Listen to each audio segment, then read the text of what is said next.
Hi, welcome to Rains Physics. Today we're going to talk about waves. We want to identify some properties of waves that help us determine what types of waves are.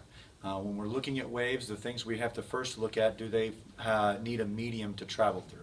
So when we're looking at those are the first things we're going to look at when it comes to ones that need mediums. Those will be called mechanical waves, and ones that don't need mediums will be electromagnetic waves. Those are the only ones that don't need. So we'll be talking about on the electromagnetic waves, it'll be visible light, then you have radio waves and microwaves and infrared, into ultraviolet lights and X-rays and gamma rays. So those will be the different types of electromagnetic waves that don't need a medium. Hence, kind of the thought process, we can see the sun, but we don't hear the sun. We don't hear it because sound wave is a mechanical wave, and it needs a medium for us to be able to do that. So let's start off talking about the different types of mechanical waves. One of the things that we want to look at is transverse versus longitudinal waves. A transverse wave, as the one you see here, is going to be one that is going to move, the particles are going to move up and down as the motion moves side to side. So if you look at this image here, you can see the particle motion moving up and down, but the waves are moving side to side. Then you look at a longitudinal wave.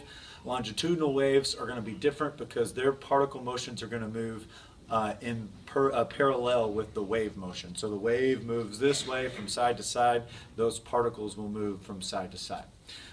So as you can see, this is an example of a longitudinal wave. If you focus in on those particles, the particles are moving this way, and the wave motion would be moving that way. So kind of get the idea from that. Next thing we need to do is we need to look at what a transverse wave looks like. So let's get an image of that. Particle motions, you know, the particles will move up and down and that wave kind of moves through.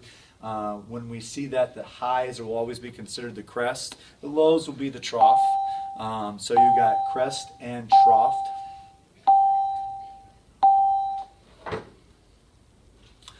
Okay, so when you see this transverse wave here, you got the highs will always be the crest, the lows will be the trough.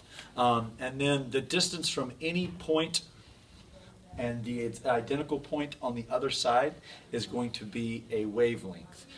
So you can just track in and just follow wavelengths, find a point and its similar point on the next wave, and you can just follow those along and you'll be able to get that wavelength.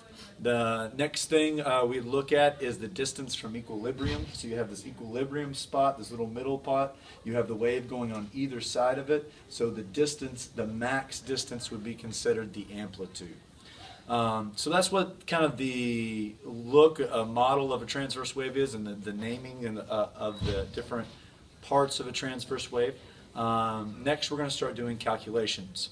When you use the calculation to solve for the speed of a wave, you will do frequency times wavelength. So how frequent are we getting those crests, and what is the distance between those crests would tell you the speed of the wave. So if you can see the equation right here, it is V is equal to F times lambda. That symbol lambda stands for wavelength.